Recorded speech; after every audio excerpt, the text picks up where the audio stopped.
Que el Señor le bendiga, hermanos. Vamos a abrir nuestras Biblias en Primera de Tesalonicenses 1:1. Primera de Tesalonicenses 1:1.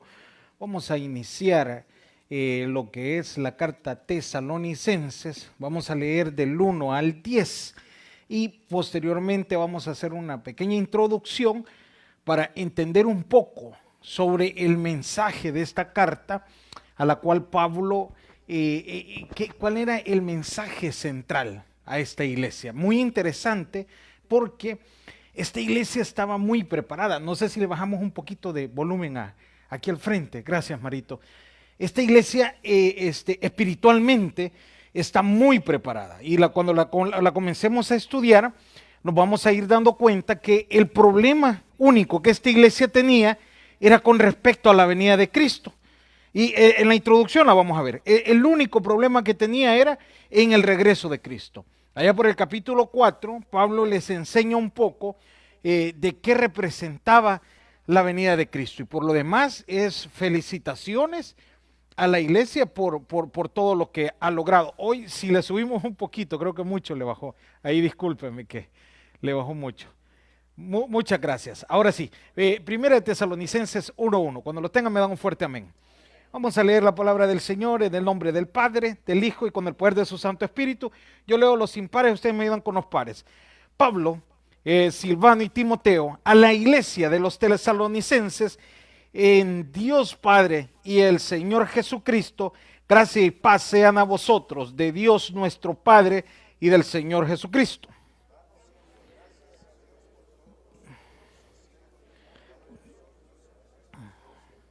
Acordándoos sin cesar delante del Dios y Padre nuestro, de la obra de nuestra fe, del trabajo de vuestro amor y de vuestra constancia en la esperanza de nuestro Señor Jesucristo,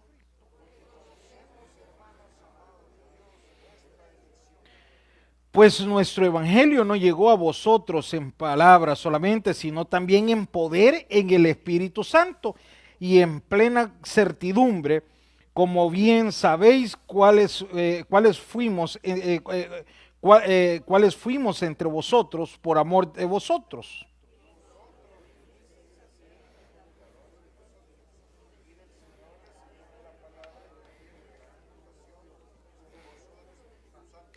De tal manera que habéis sido ejemplo a todos los de Macedonia y de Acaya que han creído.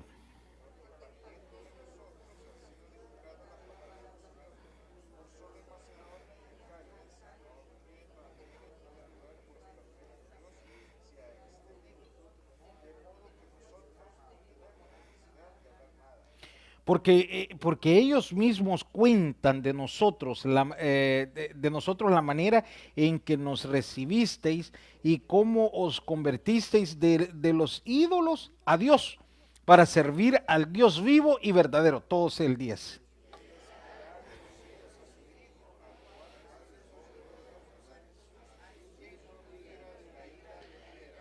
Oramos. Padre, gracias por este inicio de estudio bíblico a la carta a los tesalonicenses. Desde ya ponemos en tus manos esta carta. Danos sabiduría para poder entender, para poder aprender más de tu palabra. Bendice la vida de cada uno de mis hermanos, a cada uno de nosotros. Danos fuerzas para poder congregarnos cada miércoles y venir a aprender más de tu palabra. Háblanos a través de tu palabra siempre, en el nombre de Jesús. Amén y amén. Pueden sentarse, hermanos. Si gusta, váyase a Hechos de los Apóstoles 17, para que podamos entender. Pablo conoce Tesalónica en el segundo viaje misionero. Cuando llega a Tesalónica, Pablo predica. Muy interesante lo que pasa. Mire lo que dice. Hechos 17:1. 17:1. Ya lo tienen por ahí. Mire lo que dice. Pasando por Anfípolis y Apolonia, llegaron a Tesalónica, donde había una sinagoga de los judíos. Ya estaba una iglesia. Y dice ahí, y Pablo, como acostumbraba, fue a ellos y por 3 días de reposo, es decir, 3 fines de semana, interesante, discutió con ellos declarando y exponiendo por medio de las Escrituras que era necesario que Cristo padeciera y resucitase de los muertos, y que Jesús, a quien yo os anuncio, decía él, es el Cristo. Y algunos de ellos creyeron y se juntaron con Pablo y con Sila, y de los griegos piadosos gran número, y mujeres mujeres nobles, no pocas. Entonces los judíos que no creían, teniendo celos, tomaron consigo algunos ociosos, hombres malos, y juntándose a una turba, alborotaron la ciudad, y asaltando la casa de Jason, procuraron sacarlo del pueblo. Ahora, ¿qué pasó allí? Llega Pablo a Tesalónica, predica el evangelio en la sinagoga. Lo que me llama la atención es que, ¿cuántos días fueron? 3 fines de semana. Y en esos 3 fines de semana Pablo les habló tan bien de la palabra, les explicó tanto del evangelio, pero a la gente le molestó. A unos se quedaron con él, ahí lo dice, es lo que estudiábamos. Pero los que se molestaron, Pablo por protección personal, lo sacaron de Tesalónica, porque prácticamente lo podían matar. Esto si quiere lo lee en su casa, todo el 17, para poder hacer la introducción. Entonces cuando lo sacan, Pablo toma a bien retirarse y manda a Timoteo. Si quiere volvamos ya a Tesalónica 1. Manda a Timoteo y manda a Sila a que le colaborara. Entonces los deja a ellos en Tesalónica y les dice, como de una manera de supervisar la iglesia de Tesalónica, así como pasó con la de Corintios, porque lo que querían ver de la iglesia eran los problemas. Yo quiero que entienda algo, no los querían ver de una manera para criticarlos, sino que para motivarla, para mandar un escrito o una carta como la que estaba preparando y sacar los problemas doctrinales o lo que estaba pasando. Pero a su regreso de ellos venían impactados y le dicen, Pablo, mira, esa gente sirve con una gran pasión. Mire, si quiere leer el 9, el 1.9, póngame el 1.9 por favor. Impactante lo que dice ahí, porque ellos mismos cuentan de nosotros la manera en que nos recibisteis y cómo os convertisteis. ¿Qué dice ahí, hermanos? Esta gente cambió, Pablo. Esta gente es impactante. Esta gente, y mire el 10, y eso es lo que les decía en los anuncios o en la introducción. Mire lo que dice el 10. Y esperan de los cielos a su Hijo. ¿A quién? A Cristo. Pero esta gente, la duda que tiene Pablo es de la venida de Cristo. Y la duda que ellos tenían, que lo vamos a discutir allá en el 4 y el 5, capítulos 4 y 5, era que decía, ¿y qué pasa con los muertos que murieron en Cristo? Ellos no van a estar por la venida de Cristo. Entonces, ¿y ellos qué va a pasar? Ahí es donde Pablo les dice, los muertos en Cristo resucitarán primero. Entonces Pablo necesita explicarles a ellos que va a haber una resurrección para los muertos en Cristo. Y me imagino que Pablo también les explica lo que hace la aclaración en Corintios. ¿Se acuerda que en Corintios mirábamos los tipos de cuerpos? Cuerpos humanos, cuerpos de aves, cuerpos de bestias. Hacíamos la aclaración que por eso no se podía agregar esa ciencia que dice que el hombre viene del mono. Jamás. Ese es un cuerpo diferente. Está el cuerpo animal, o sea, es muy diferente. Y está el cuerpo glorificado. A eso se refiere Pablo cuando les dice a los de Tesalónica, y los muertos en Cristo resucitarán primero. ¿Cuándo? En la venida de Cristo. ¿Sabe que no habían conflictos en esta iglesia? El problema era ese. Y lo que me sorprende era, ¿cuántos días estuvo Pablo? 3 fines de semana. Esta gente, cuando Pablo estaba predicando, ¿sabe qué llegó? A escuchar el mensaje. Llegó a lo que iba, a aprender, a escuchar todo el sermón que él traía. Entonces, cuando Pablo sale de este lugar, nos vamos a ir de un solo a la introducción, pasa unos detalles más a predicar a otras ciudades, pero su base la hace en Corintios. Y en el año 51 después de Cristo, regresa Timoteo, regresa Sila, y de ahí recibe el informe y prepara esta carta. ¿Dónde es escrita la carta tesalónica? En Corintios.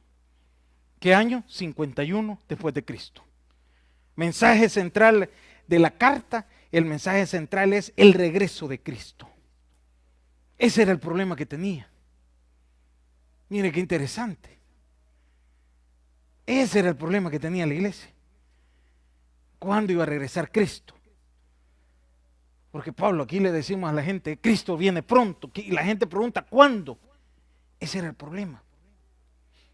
Ahora, Tesalónica, el nombre de Tesalónica no era el original nombre Tesalónica, tenía un nombre de Terma, antes de, pongámosle el 316 antes de Cristo.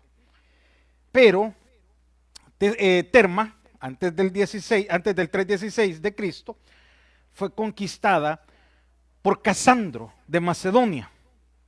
Casandro fue uno de los 4 generales que tenía Alejandro el Grande.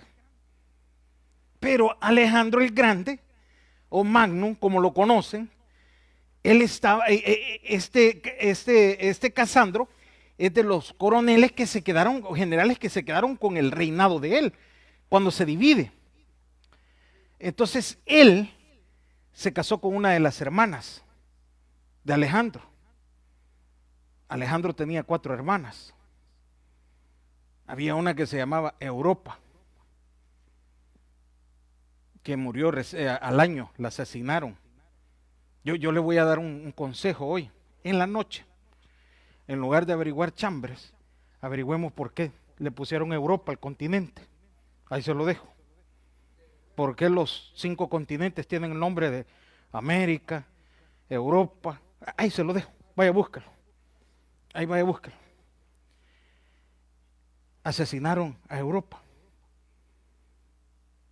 Estaba Tesalónica, que era la esposa de él, con la que se casó.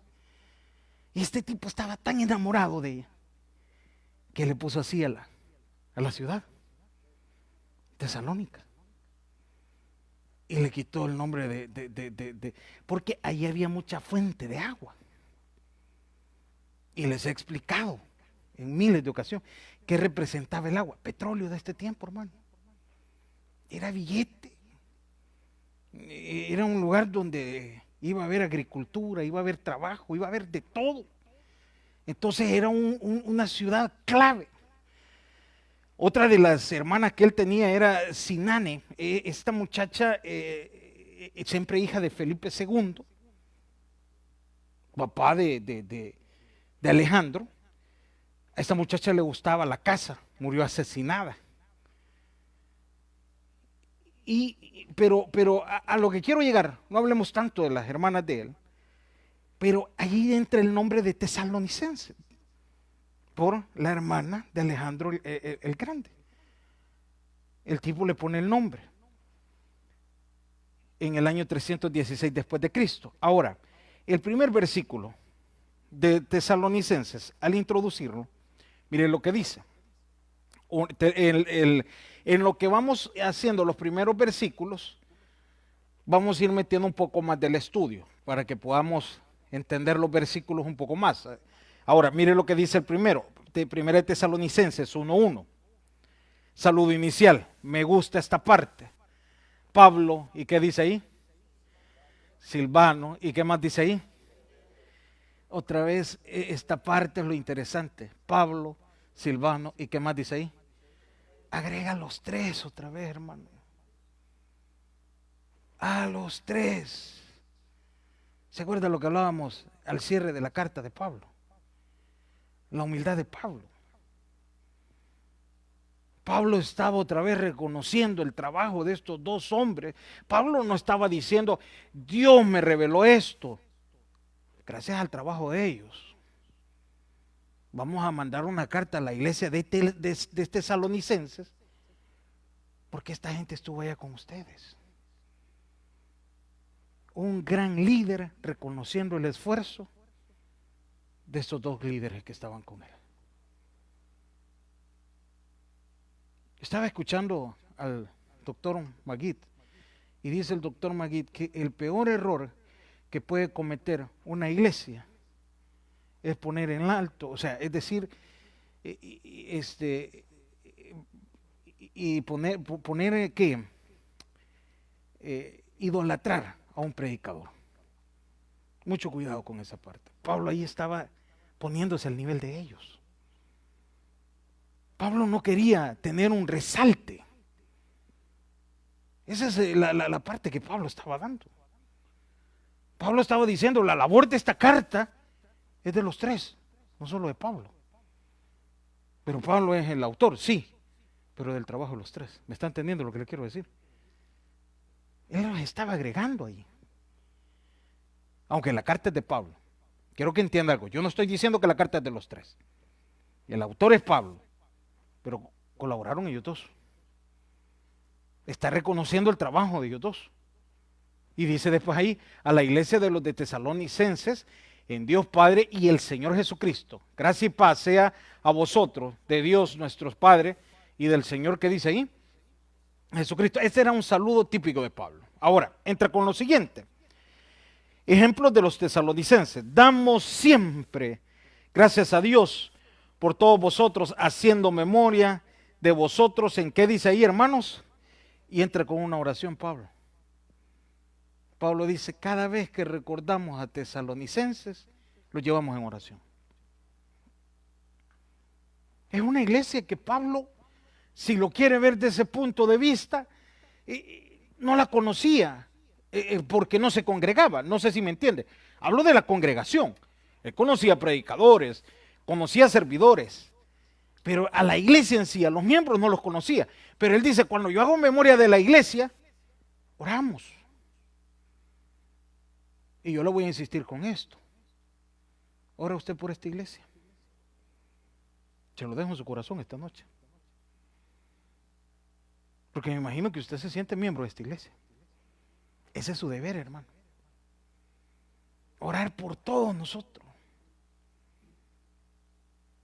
Pone en oración a cada servidor y sin nombre, pues. Yo no estoy diciendo, porque imagínense poner en oración a cada uno de nosotros. Si solo el domingo venimos cerca de 400 personas en los 3 cultos. Imagínense comenzar a orar por cada uno de ellos. Llega a las 5 de la mañana. No, estamos hablando por la iglesia en general. ¿Ha orado usted así? Y esa es su obligación, hermano. Su obligación espiritual. Orar por todos nosotros. Como la de nosotros, por orar por ustedes.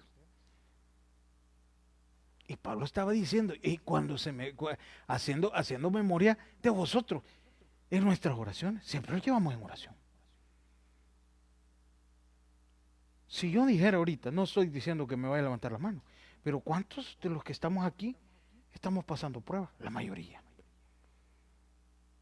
Y usted puede ser de bendición para esas pruebas. Usted puede ser de bendición. ¿Por qué no orar? Un día venía con mi hija y le digo a mi hija, mira, y le enseñé la foto de una persona. Esta persona, y se la enseñé. No sé por qué le digo. tengo ya un día que Dios me ha dicho que ore por él, fíjate. Y se la enseñé. Que ore por él. Y lo conoces y comenzamos a hablar, sí. Y le dije yo, ¿me acompañas a orar por él? Y se lo prometo, yo nunca ando con cuestiones de que mire que soy de oración, no. Pero era una carga que ya andaba. Ahora yo le pregunto a usted, ¿cuántas veces Dios le ha puesto en el corazón orar por una persona? Hágalo. Esa es su carga espiritual. Orar por la iglesia es una carga espiritual suya, todos los días. Todos los días los que estamos aquí pasamos prueba. Y Pablo, que no era de esa iglesia, él estaba orando por esa iglesia. Y mire lo que dice el 3. ¿Qué oraba Pablo por esa iglesia? Acordándonos sin cesar delante de Dios y Padre nuestro, de la obra de vuestra fe, del trabajo de vuestro amor y de vuestra constancia en la esperanza de nuestro Señor Jesucristo. ¿Qué vamos a orar por la iglesia? Por todo lo que se desarrolla, hermano. Aquí usted puede orar por los hermanos de multimedia, por los hermanos de teología, por las pruebas que vienen. Un día estaba hablando con uno de los líderes aquí y me dice uno de los líderes, mire, es que yo me desmotivo por esto y esto y usted cree que yo no me desmotivo. Le voy a contar una desmotivación de la semana pasada. Hacemos los exámenes presenciales aquí de teología y todos se quejaban. Y en mi mente, ¿sabe qué estaba? Ya no sigas con el colegio, en mi mente. Esa es la desmotivación. Ya no sigas con el colegio. Eso es lo que a uno le viene. Porque qué difícil los exámenes. Y cuando han sido fáciles, hermano. ¿O no? Y me gustó la frase que me dijo un amigo pastor. Es que muchos están interesados por el título y no por el conocimiento. Me gustó esa frase. Es más interesante el conocimiento. Porque eso aquí lo va a andar siempre. Aquí. El título ahí queda colgado. El problema va a ser cuando esté predicando así. ¿Y de qué les hablo a los hermanos? Si el examen lo pasé copiando. Si la copia me la dio el hermano Johnny, que pasé a predicar porque él es el que lo hizo. La copia me la dio el hermano Román, que predique él, porque como yo no aprendí nada. ¿O no? ¿Me entiendan lo que le quiero decir? Si el examen me lo hizo el hermano Minor, el título ahí está colgado. El título no me va a ayudar a predicar, ¿me está entendiendo? Y este pastor con palabras sabias, cálmate, ya el lunes se les ha olvidado. Ahí entran las oraciones de ustedes. Todos tenemos pruebas, hermano. Todos tenemos pruebas. Y a uno que se le mete el indio de vez en cuando. Y mi esposa me dice, ya son los años, ya estás viejo, me dice. Antes no te enojabas, estabas más bicho, me dice. Eso es lo que habla ahí, hermano. ¿Por qué no orar los unos por los otros? Usted no sabe la prueba que ha traído el que está a la par suya. Económicamente. En el interior.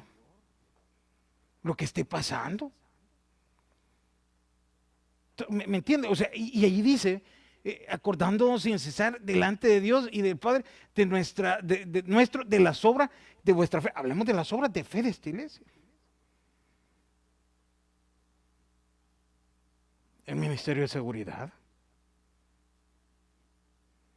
Usted no sabe cuando la gente los trata mal a ellos allá en el parqueo.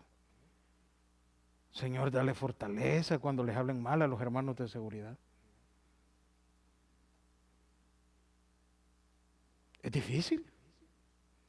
Ayudarles a los hermanos de acomodación, a los maestros de escuela bíblica. Ustedes los ven alegres a los maestros de escuela bíblica. Pregúntenle las pruebas que traen. Ore por ellos. La congregación, usted ve que los hermanos de la congregación, y a veces nosotros decimos, ¿y por qué se ven serios los hermanos? Porque traen problemas, orar por ellos. Fíjense qué bonito sería que antes de que usted entre a la iglesia, debería de orar usted, Señor, por este culto, por los que venimos. No al llegar a la iglesia. Prepararnos el corazón. Ya cuando esté en la iglesia, otra oración, ¿verdad? Preparar el corazón de todos los que venimos este día. Que encontremos la paz. Eso es lo que habla. Esa es la oración suya. Ese es su compromiso. El cristiano que tiene visión espiritual lo va a hacer siempre. Lo va a entender. Mire el 4. Porque conocemos, hermanos amados de Dios. ¿Qué dice ahí, hermano? Usted puede ver cuando una iglesia está siendo respaldada por Dios. Usted la conoce. No es necesario que un predicador lo diga, no es necesario que alguien lo diga. Usted conoce los frutos que una iglesia da cuando Dios la está respaldando. Y Pablo aquí estaba hablando y dice, Dios la ha seleccionado a la iglesia de Tesalónica porque miraba el respaldo. Ya va a ver más abajo las palabras de Pablo. Ya va a ver más abajo las palabras de Pablo. Entonces usted puede ver el apoyo de Dios hacia una iglesia. Yo le puedo decir algo a usted esta noche, como miembro de esta iglesia, a usted aquí. Le ha hecho un milagro Dios últimamente. A usted. Lo ha bendecido Dios. Ahí puede ver, hermano, que Dios lo ha respaldado. Y ha caminado derecho. Entienda esa parte, ¿verdad? Eso es lo que habla. A nosotros nos decía en el seminario de teología, quiere ver cuando una iglesia verdaderamente está respaldada por Dios, tiene buena palabra. Tiene buena palabra, usted cambia y Dios lo bendice. Esta es la clave. Algo tiene que hacer Dios en su vida. Algo tiene que hacer Dios en su vida. Mire el 5. Pues nuestro evangelio no llegó a vosotros en palabras solamente. Y eso no solo quedó de lo que dijo Pablo, ¿verdad? Cuando decimos que buen sermón de que el pastor, ¿verdad? Y lo puso en práctica. Dice ahí, sino también en qué dice ahí, hermano, sino que lo agarraron. Y dice ahí, en el Espíritu Santo y en plena, ¿qué dice ahí? Certidumbre, como bien sabéis, cuáles fuimos entre vosotros por amor de, ¿qué dice ahí, hermano? Si Pablo dice, si hasta ya llegamos por amor. Entonces nos querían matar. La gente se enojó por lo que se les predicó. A Pablo lo tuvieron que sacar. Pero lo interesante es que esa palabra que llegó no solamente llegó en el mensaje, sino que también llegó en poder. ¿Por qué? Porque se está notando en la iglesia. Es bonito cuando de tantos predicadores que pasan acá, el mensaje llega a su vida y se nota el cambio en usted. El testimonio, en todo lo que usted ordena en su vida. Y nosotros no nos damos cuenta, pero usted mismo dice, no, esto lo voy a hacer, esto aquí, esto allá, y nadie lo obliga, hermano. Los que tienen años de estar en esta iglesia, usted sabe que aquí no es una iglesia de reglas. Estamos hablando de que le vamos a exigir y que, hermano Kelvin, en la entrada usted tiene que poner esto. No, el Espíritu Santo lo cambia. Pero a través de que cuando usted solo no se queda con la palabra, sino que la toma para usted. Y eso era lo que Pablo les decía. Ustedes escucharon la palabra, pero también la tomaron con poder, y dice, en el Espíritu Santo y en plena certidumbre, como bien sabéis, cuando fuimos entre vosotros, por amor de vosotros. Mire el 6. Y vosotros vinisteis a ser, interesante, imitadores de nosotros y de, ¿qué dice ahí, hermanos? Y del Señor, recibiendo la palabra en medio de gran, ¿qué dice ahí? Tribulación, con gozo del Espíritu. Y dice ahí, y comenzaron a ser imitadores de la palabra, de lo que se les enseñó. Y hermanos, y entiendan esa palabra, con tribulación. ¿Cuál era la tribulación que ellos tenían? Ellos estaban sometidos al gobierno romano. Ellos estaban, el gobierno romano, ellos pasaban a ser una colonia romana, los de Tesalónica. A diferencia, en ese momento, Roma era un poco más accesible. Fíjense que un día vamos a hablar sobre las cruzadas papales. No sé si usted ha escuchado esa palabra, las cruzadas papales. Las cruzadas papales eran difíciles, hermano. No era que se llevaba la palabra y no, el que no creía era asesinado. Era asesinado. Es decir, por ejemplo, hablemos de un sector Bisonet, por ejemplo. Toda esta calle de la Bisonet. Se hacía una cruzada. Y si esta gente de la Bisonet, habían 5,000 personas que se aceptaban todo el credo y todo, quedaban vivas. Pero habían 2,000 que no, eran asesinados. Pero en ese momento no aplicaba. Roma era un poco más, aunque Roma fue el gobierno más duro que había. Tuvo los peores gobernadores. Pero en ese tiempo, Tesalónica sí tenía comercio, sí tenía cosas de Roma, y sí habían tribulaciones. Pero a pesar de eso, recibieron con gozo el mensaje. ¿Qué podemos hablar en ese momento? Hablemos de las tribulaciones actuales. No me venga a decir, es que mire, yo cómo puedo tomar responsabilidades del Evangelio si tengo tribulaciones. Todos tenemos tribulaciones, hermano. Pero son más fáciles con ayuda de Dios. Y el domingo hablábamos de eso, cuando usted espera en Dios. Usted le dice al Señor, Señor, vamos a esperar, vamos a confiar, vamos a poner este problema. Usted comienza a depender de Dios. Se arreglan mejor las cosas cuando usted depende de Dios.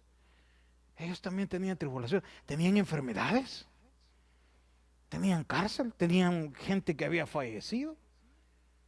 Y mire lo que dice el 7. De tal manera que habéis sido, esto me gusta a mí, ejemplo a todos los de Macedonia y de Acaya, ¿qué dice ahí, hermano? Pero a pesar de eso eran ejemplo de toda la gente. Mire qué interesante. Toda la gente hablaban de ustedes de Tesalónica, con tribulación y todo. Pero la gente hablaban en bien, mira, y que no, esa gente de Tesalónica con problemas, pero ahí están firmes. Le hago esa pregunta a ustedes esta noche, ¿verdad? A pesar de las tribulaciones, ¿qué dicen de nosotros? Hay un buen comentario como cristiano, hablo como cristiano. Si nosotros preguntáramos eso,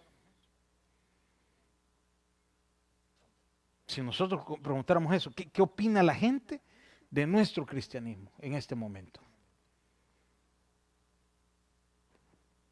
De la iglesia hablaban en bien, y todo eso, ¿quién lo llevó? Timoteo y Sila. Los comentarios eran muy buenos. Una iglesia fortalecida, y lo sorprendente, 3 días de mensaje. 3 días de mensaje. En 3 días de mensaje aprendieron demasiado. Y yo me hice una pregunta. ¿Cuánto tiempo llevo en Cristo? Ellos tres días de mensaje. Y aprendieron bastante.